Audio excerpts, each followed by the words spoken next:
आज जो हम प्रोग्राम स्टार्ट करने वाले हैं उसे हम कहते हैं डाटा एंट्री। डाटा एंट्री क्या चीज़ है? जब भी कोई प्राइवेट या गवर्नमेंट जॉब आती है ना, उसके लिए आपने देखा होगा वो रिक्वायरमेंट होती है कि डाटा एंट्री की जॉब आई है, जहाँ में डाटा एंट्री करना पड़ता है। या आप बैंक में जॉब करना चाहते हैं, वहाँ पे आपको बोलते हैं कि अकाउंट से रिलेटेड प्रोग्राम है एक्सेल, जिसमें फार्मूला उसमें आपके काम है। आज जो प्रोग्राम हम लोग स्टार्ट करने वाले हैं उसका नाम है माइक्रोसॉफ्ट ऑफिस। बेसिकली एक पूरा एक पैकेज है जिसे हम कहते हैं ऑफिस मैनेजमेंट। आप कोई भी ऑफिस में जॉब करना चाहते हैं या आउट ऑफ कंट्री जॉब करना चाहते हैं, उसके लिए ये प्रोग्राम आपको हर कंप्यूटर के अंदर मिलेगा। बेशक आप किसी यूरोप कंट्री में जाते हैं, अरब कंट्री में जाते हैं, इधर पाकिस्तान में रहते हैं, इवन कि आप इधर कहीं गल्ला मंडी में अगर आपको अकाउंट की जॉब मिलती है ना, तो उधर भी आपको ये सॉफ्टवेयर, इस सॉफ्टवेयर को क्या कहते हैं? Microsoft Excel. इसका लोगो इधर आपको नज़र आ रहा है, ये बिल्कुल स्टार्ट के ऊपर ग्रीन कलर। आप में से काफ़ी लोग इसके बारे में जानते होंगे। कौन कौन जानते हैं? जानते हैं आप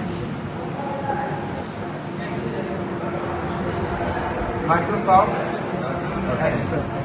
इसमें सबसे जो मेन चीज़ है वो क्या होती है? एक्सेल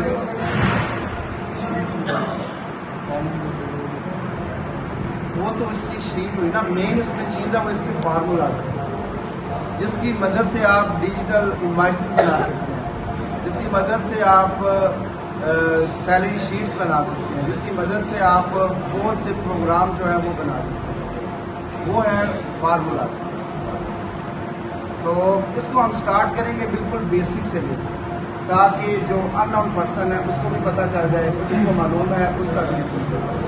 क्योंकि इसमें बेसिक जो चीज़ है ना, फॉर एग्जाम्पल आप कोई भी प्रोग्राम है उसमें जब आप काम करते हैं, आप प्रॉपरली एक डिज़ाइनर है, ग्राफिक डिज़ाइनर है, आप इसमें कोई लोगो डिज़ाइन करते हैं, कोई शीट डिज़ाइन करते हैं, कोई इसमें आप ऐसे आपकी कंपनी है उसके जो वर्कर्स हैं उनकी डाटा शीट बनाते हैं। मसलन 1000 वर्कर है, उसकी आपने डाटा शीट बनाई, कंप्लीट बना ली, लेकिन जब उसका प्रिंट आउट निकालते हैं तो उधर आपकी शीट खराब है। जब तक आप पेज साइज सेलेक्ट नहीं करेंगे, पूरे पेज की सेटिंग नहीं करेंगे, तब तक आपका वो प्रोग्राम सारा जीरो। इसीलिए हम इसको बेसिक से स्टार्ट करेंगे, ताकि हमें पता हो कि पूरे पेज की सेटिंग क्या है, या पूरे पेज में पूरा प्रिंट लेना हो तो उसकी सेटिंग क्या है। वो सारी सेटिंग हम इसमें डिस्कस करेंगे। सबसे पहले तो हम स्टार्ट करते हैं जी अपने प्रोग्राम, इसको कहते हैं MS एक्सेल। आज हमें 2 नए स्टूडेंट्स हैं, इन्होंने ज्वाइन किया है। नाम आपका जी? मोहम्मद तफसीर अब्बास साहब, और आप ताहा साहब। वेलकम कहते हैं आपको हम। आज हमारी रमज़ान में तकरीबन पहली क्लास है। वैसे तो आज संडे को होती है, लेकिन कुछ मुश्किलात या इसकी वजह से जो है ना वो टाइम सेट नहीं हो रहा था। आज ज़बरदस्ती हमें क्लास ली है, क्योंकि बच्चे बड़ी दूर से आते हैं, तो हमने चाह रहे थे कि इनका टाइम लगा। तो इसके लिए सबसे पहले जब आप शीट को ओपन करेंगे तो मेन उसकी जो प्रोग्राम है ना, जहाँ पे आपको इसके मेन जो इसका पेज है ना, उसकी तरफ आपको ले जाएगा। इसमें अगर तो आपके पास ऑलरेडी शीट्स बनी हुई हैं तो वो इधर आपको शो हो जाएंगे, या कुछ ऐसी टेम्पलेट्स हैं जो आपको कंप्यूटर एक्सेल प्रोवाइड करता है, जो बनी बनाई होती है। लेकिन जब तक आप खुद से शीट डिज़ाइन ना करें, बनी बनाई तो आप इंटरनेट से भी डाउनलोड करते हैं। मेन चीज़ है कि आप उसको खुद डिज़ाइन ऐसे ही। उसके लिए हमें कोई भी चीज़ है ना, जब इस पर अपने तरफ से वर्क करना पड़ता है, तो उसके लिए हम ब्लैंक वर्क शीट ओपन करते हैं। ब्लैंक का मतलब होता है बिल्कुल खाली। जैसे आप नई बुक लेते हैं, कॉपी लेते हैं, तो उसको ब्लैंक शीट पे आप वर्क करते हैं। जैसे ही आप इसको क्लिक करेंगे तो आपके सामने एक्सेल का एक पूरी शीट नज़र आ जाएगी। सबसे ऊपर ये जो आपको नज़र आ रहा है ना, ये सेव का ऑप्शन है, अनडू रीडू का है। इस पूरी जो टूल बार है इसको हम कहते हैं टाइटल बार, जिसके ऊपर आपको एक्सेल का टाइटल भी नज़र आ रहा है। उससे नीचे जो हमारी है ये, इसको हम कहते हैं कि मेन्यू बार, जिसमें आपको फर्स्ट ऑफ ऑल फाइल नज़र आएगा, जिसमें आप न्यू पेज ऐड कर सकते हैं, कोई फाइल ओपन कर सकते हैं, सेव कर सकते हैं, सेव एज कर सकते हैं, एक फ़ाइल की कॉपी बना सकते हैं। उससे रिलेटेड सारी चीज़ें हैं। प्रिंट आउट निकाल सकते हैं, प्रिंट निकालने से पहले उसका प्रीवियस देख सकते हैं ताकि हमारा प्रिंट पेपर जो है वो ज़ाया ना हो। प्रिंट निकालने के लिए सबसे जो प्रोफेशनल बंदा है वो सबसे पहले उसका प्रीव्यू देखता है प्रिंट निकालने से पहले, ताकि उसको पता चल जाए कि कितना हिस्सा जो है वो प्रिंट के अंदर आ रहा है। अगर नहीं आ रहा दोबारा उसकी सेटिंग करके आपकी जो मिस्टेक है उसको वो कवर करना। उसके लिए हम ये मिस्टेक भी करते हैं।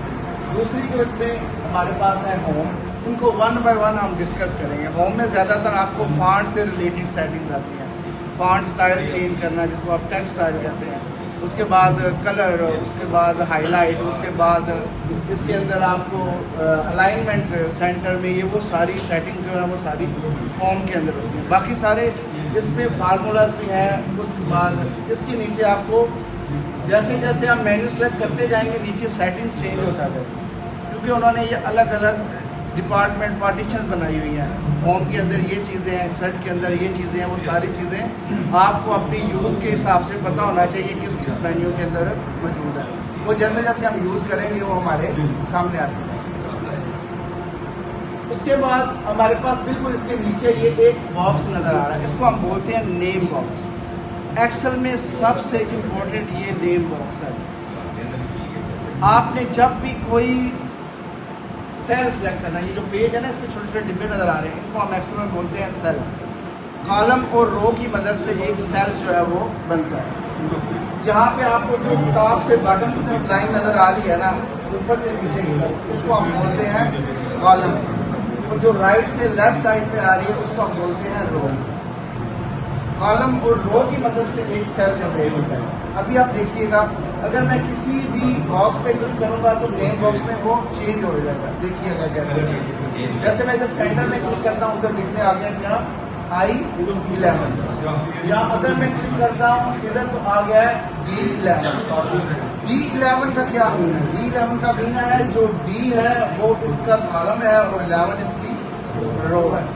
इसमें आपने जब कोई भी फार्मूला पुट करना है ना, तो आपको जो सेल नंबर उधर देना पड़ेगा, विदो सेलेक्ट किए भी आप लिखेंगे। फॉर एग्जाम्पल ये देखिए, मैं इसको सेलेक्ट किए बगैर मैं 1 पे अपना सेल सेलेक्ट करना चाहता हूँ, तो मैं इधर आके सिर्फ A1 लिखता हूँ। देखिएगा A और 1 टैप करके एंटर करूँगा तो ऑटोमेटिकली मेरा वो सेल वो सेलेक्ट कर जाएगा। एक्सेल में जितनी भी सेल हैं जिसको सेलेक्ट करेंगे उसका नंबर उधर शो होगा और आपको उसी टाइम पता चलेगा कि इस सेल में जो नंबर लिखा हुआ है मेरा ऑटोमेटिकली सिलेक्ट होगा। सेल के आगे जो लाइन नजर आ रही है आपको, इसको हम बोलते हैं फार्मूला बार। एक्सेल में इधर आपको नीचे शीट्स भी नजर आ रही हैं, आप अपने हिसाब से प्लस पे ऐड करते जाएं, आपको शीट्स मिलती जाएंगी 2 3 4 शीट्स।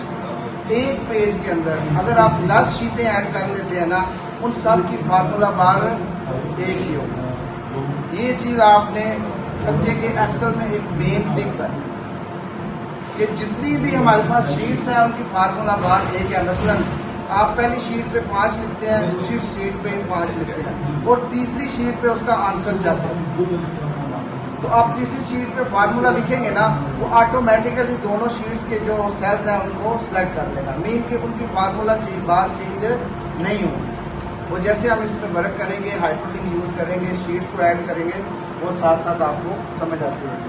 बेसिक बताने का मकसद यह है कि आप ये पॉइंट्स हैं इनको अपने ज़हन में। तीसरी चीज़ हमारे पास शीट आ गई। ये नीचे जो हमारे पास ये शीट्स वाली बार है, ये सारी हमारी, और ये साइड पे स्क्रॉल बार है। अभी हमें देखना है कि हमारे एक्सेल में हम कितना काम कर सकते हैं, जैसे कितनी शीट्स को यूज कर सकते हैं, कितनी शीट्स को हम यूज कर सकते हैं। फॉर एग्जाम्पल जो नॉर्मल पेज होता है, जो प्रिंट आउट के लिए या फोटोकॉपी मशीन में आप व्हाइट कलर का पेज देखते हैं, उसका साइज होता है A4। अभी अगर इसमें आप इसको डाउन एरो प्रेस करके नीचे की तरफ लेके आते हैं तो आपकी उंगली थक जाएगी, लेकिन इसका एंड पॉइंट नहीं आएगा। ये इतनी बड़ी शीट होती है और इतनी बड़ी शीट का फिर तो आपको वो बड़ी जो पैनाफ्लेक्स वाली मशीन है वो चाहिए जिसका वो प्रिंट बड़ा होगा। नहीं, ये शीट बड़ी है लेकिन इसमें A4 की पार्टीशंस आप कर सकते हैं, उसके अंदर रख के आपने काम करना। आपने सबसे पहले कोई भी प्रोजेक्ट बनाना है, उसके लिए अपना पेज सेलेक्ट करें। पेज दो तरह के होते हैं, जैसे जिसकी हाइट ज़्यादा और विड्थ कम हो, इसको हम बोलते हैं पोर्ट्रेट। अगर इसी पेज को मैं ऐसे रोटेट कर देता हूँ, इसमें इसकी विड्थ ज़्यादा हो गई और हाइट, इसको हम बोलते हैं लैंडस्केप। अगर हमने कोई एप्लीकेशन, कोई लेटर है, कोई ऐसा लिखना है, तो उसके लिए हम कौन सा पेज यूज़ करेंगे? पोर्ट्रेट। और अगर हमने डाटा एंट्री करनी है, जिसमें स्कूल के बच्चों की रिजल्ट शीट्स हैं या आपकी कंपनी के बंदों की सैलरी शीट्स हैं, उसके लिए हमें विड्थ ज़्यादा चाहिए, उसके लिए फिर हम पेज यूज़ करेंगे लैंडस्केप। ठीक है।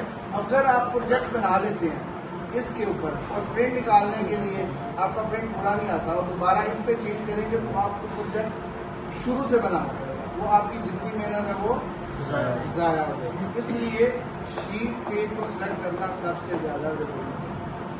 अक्सर बंदे ऐसे हैं जिनको पूरा महीना पेज सेटिंग में लग जाता है। मसलन अगर आप एक विजिटिंग कार्ड बना रहे हैं, तो उधर आपने प्रिंट का साइज विजिटिंग कार्ड का देना है, उसके लिए आपके पास एक स्केल होना चाहिए। तो स्केल से रख के आप उसकी विड्थ और हाइट इधर आप टाइप करेंगे, उतना पेज आपके पास आएगा। फिर आप उसकी उतनी कॉपीज को आप अप्लाई करेंगे, तो वो आपके उतने पेज में करेंगे। अगर आप कोई नोटबुक टाइप करना चाहते हैं, तो आपको नोटबुक का साइज करना पड़ेगा। कोई भी प्रोजेक्ट आपने बनाना है, सबसे पहले जो चीज़ मैटर करती है वो है उसका साइज। अभी हम उसी की सेटिंग की तरफ जाएंगे, लेकिन सबसे पहले हम देखेंगे कि हमारा पेज है कितना बड़ा, कि हम इसमें एक शीट के अंदर कितना काम कर सकते हैं। उसके लिए हम सेट करेंगे, कंट्रोल को प्रेस करके रखेंगे, ठीक है जी, और डाउन एरो प्रेस करेंगे। देखिएगा ऑटोमेटिकली एंड वाले पॉइंट पे वो आ गए। अभी देखिए कि इसमें कितने बड़े सेल है जी, 10,48,576 सेल हैं। और इसी तरह अगर आप जाते हैं राइट साइड की तरफ, वो भी कंट्रोल प्रेस करके आप जाएंगे, तो देखें इस साइड पे भी हमारे पास ए से जी तक खत्म होती है, फिर ए शुरू हो जाता है, फिर ए बी, मीन के 10 लाख समथिंग सेल इसी साइड पे इसी तरफ है। तो ये इतना बड़ी एक शीट है, इसके अंदर हम काम कर सकते हैं। अभी इस शीट में हम अपने लिए कितने A4 जो पेजेस है वो सिलेक्ट करेंगे, उसकी सेटिंग की तरफ हमने जाना है। इसी तरह आप टॉप में, लेफ्ट में, अगर आप कई अभी इधर आके मैं अगर A1 की तरफ जाना चाहता हूँ, तो मुझे एक करके ऊपर जाना पड़ेगा। नहीं, मैं इधर आके मेन बॉक्स में जस्ट क्या टाइप करूँगा और ऑटोमेटिकली मैं अपने टॉप पे आऊँगा। एक्सेल में आप शीट पे कहीं भी घूमने हैं, जस्ट नेम बॉक्स पे आके आप कोई अपना टॉप वाला A1 लिखिए, आप ऑटोमेटिकली उस पर आ जाएंगे। दूसरी चीज़, अभी हमारे पास आ गया शीट्स। जैसे आप किसी कंपनी में काम करते हैं, उसमें मुख्तलिफ डिपार्टमेंट्स हैं, जैसे सर्विस हो गई, उसमें टाइल का अलग डिपार्टमेंट है, उसके बाद जो शू बनाते हैं उनका अलग डिपार्टमेंट है, या कोई स्कूल है उसमें आपके पास अकाउंट है, बस second, third, fourth class, fifth, seven, वो सब की शीट आप एक ही शीट के अंदर बना सकते हैं और उनको प्रॉपरली नाम दे सकते हैं। मसलन मेरे पास जो स्कूल है या कोई कंपनी है, उसकी फर्स्ट शीट लिखा हुआ है, इधर मैं इसको नाम भी दे सकता हूँ। आप राइट क्लिक करें और इसको इधर रीनेम करें, आप इधर लिख दें क्लास 4। अभी इस शीट में जितना काम होगा वो होगा आपको ऑटोमेटिकली। अगर नीचे शीट 1 by 1 लिखी होगी वो आपको समझ नहीं आएगी। आप उसको रीनाम करके अपने काम के हिसाब से उसको सेट कर सकते हैं। इसी तरह शीट 2 पे आप नाम दे सकते हैं। इसी तरह आप इनको अलग अलग कलर दे सकते हैं ताकि आपको पहचानने में और आसानी हो। और राइट क्लिक करें, टैब कलर पे आए, यहाँ से आप इसको रेड कलर दे दें, यहाँ पे आप इसको ग्रीन कलर दे दें।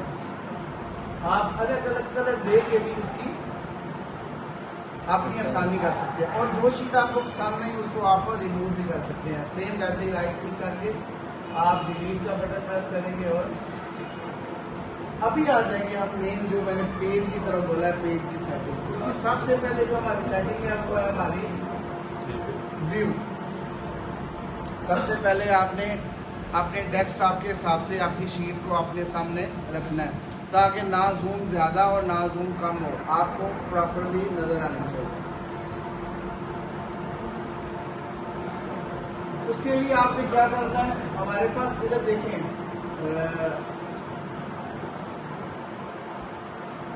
इधर शीट पे आपको कोई छोटी सी लाइन या कुछ ऐसी पार्टीशन नजर आ रही है? नहीं आ रही। लेकिन जैसे ही आप पेज लेआउट पे आते हैं ना और यहाँ से आप साइज पे क्लिक करते हैं और यहाँ से अपना आपका पेज साइज कौन सा होता है जो आप करते हैं यूज करते हैं वो है A। देखिएगा जैसे ही मैं A4 सेलेक्ट करता हूँ ना तो इस शीट पे छोटे छोटे डॉटेड लाइन्स आ जाएंगे। अगर आप इसको जूम काम करें तो आपको पता चलेगा कि पूरी शीट ही उसने आपके काम के हिसाब से बना दी। अभी ये जितने छोटे छोटे बॉक्सेस हैं ना ये सारे A4 हैं। अगर आप काम कर रहे हैं इस शीट के अंदर और काम करते करते आप इस शीट से बाहर आ गए हैं तो आपका जो बाहर वाला प्रिंट है वो आपकी शीट के अंदर जैसे हम देखते हैं, देखिएगा अभी मैं इस पॉइंट के एंड पे लिखता हूँ जी पाकिस्तान, ठीक है लिखा जी। अब इसका थोड़ा सा मैं साइज बड़ा कर देता हूँ। होम पे आते हैं, ये हमारे पास साइज है, इसको हम थोड़ा सा बड़ा करते हैं। अभी ये देखें, अभी ये A4 से अभी जब प्रिंट निकालना है उससे पहले प्रिंट का प्रीवियस देखना है कि हमारा प्रिंट कैसा निकलेगा। अभी देखिएगा मैं फाइल पे जाता हूँ और प्रिंट पे क्लिक करता हूँ तो देखिएगा आपको इस साइड पे वो पूरा पेज दिखा देगा जो आपका प्रिंट का है। देखिए पाकिस्तान मैंने पूरा लिखा था लेकिन जो A4 के अंदर साइज आया था वो उसने देखा है और जो बाहर वाला था वो नहीं आएगा। इसी तरह आपका पूरा प्रोजेक्ट बना हुआ ज़ाया हो जाएगा अगर सबसे पहले आपने पेज साइज सेलेक्ट नहीं किया। आप इसमें लेटर हेड बनाते हैं, जो कुछ भी डिज़ाइन करते हैं, लेकिन सबसे पहले जो पहला काम आपने करना है वो आगे पेज की सेटिंग करनी है ताकि हमारा प्रिंट जो है वो सही आए। आप काम किस लिए करते हैं? अगर आपने कोई भी प्रोजेक्ट बना के अपने अफसर को या कंपनी को देना है तो आप उसका प्रिंट आउट निकाल के उसको दें, या आप अगर इसकी फाइल अपने ऑफिसर को देते हैं तो वो उसका प्रिंट आउट निकालेगा। तो जब प्रिंट आउट खराब निकलेगा तो वो जानेगा किस बंदे को तो लिखना आता है, लेकिन प्रिंट के बारे में डिफरेंट साइजेज है। लेकिन ऑफिस वर्क के लिए जो साइज हम यूज करते हैं वो हमारा कौन सा है? अच्छा अभी आप वापस आ जाते हैं, पेज की सेटिंग भी हम करेंगे। इसको हम आपको चाहिए अगर पेज की सेटिंग भी आप अपनी मर्जी के हिसाब से कर सकते हैं। जैसे अभी यही राइटिंग की हुई है और ये पेज से बाहर आ गया। A4 में देखें जैसे मैंने साइज आपको बोला था पेज लेआउट हम कर रहे हैं, इसमें हमने साइज सेलेक्ट किया। अभी ये देखें इसको पेज को थोड़ा सा मैं ये देखें इसमें हमारा जो लास्ट का एंड वाली लाइन है वो आ रही है 47 पे। अभी देखिए अगर मैं पेज को लैंडस्केप की तरफ करता हूँ देखिएगा वो हमारा पाकिस्तान भी कंप्लीट आ जाएगा इसके अंदर, लेकिन नीचे से पेज छोटा हो जाएगा। देखिएगा उसके लिए हम आ जाएंगे ओरिएंटेशन पे। इधर हमारे पास दो है, एक पोर्ट्रेट और एक लैंडस्केप। देखिए मैं इधर से लैंडस्केप सेलेक्ट करता हूँ, देखिएगा अभी ये आ गया है 30 पे आ गया पेज हमारा और इधर से हमारा पेज बढ़ गया। अभी मैं प्रिंट देखता हूँ, देखिएगा हमारा पाकिस्तान में लिखा हुआ था वो कंप्लीट आ गया। ठीक है, तो इस तरह हम अपना अगर प्रोजेक्ट बना हुआ है ना तो वो ख़राब होने की बजाय हम इधर से रोटेशन चेंज करेंगे तो हमारा प्रिंट बिल्कुल ओके आ जाएगा, हमें दोबारा बनाने की ज़रूरत नहीं पड़ेगी। ठीक है, लेकिन उससे बेहतर है कि आप पहले पेज की सेटिंग करें। जी आगे देखते हैं। अच्छा अभी हम आ जाते हैं व्यू पे। व्यू पे जब आएंगे तो उधर आपको प्रॉपरली पेज जो है ना वो नज़र आएंगे। जैसे जिस पेज पे हम काम करते हैं एक्चुअली एक्सेल के अंदर उसको हम बोलते हैं पेज लेआउट, जहाँ पे अलग अलग आपको बने बनाए मुझसे पेजेस नज़र आएंगे। जैसे हमने ये 4 सेलेक्ट किया ना इस तरह हमें ये पेजेस बने बनाए नज़र आते हैं। लेकिन इसमें काम करना थोड़ा सा मुश्किल होता है, हमें कुछ समझ नहीं आती क्योंकि इसमें हमारे पास हेडर और फुटर जो है ना उनको देखना होता है। अभी पेज जो है ना इसमें दो चीज़ें उसको हम बोलते हैं मार्जिन। जैसे ये कॉपी है,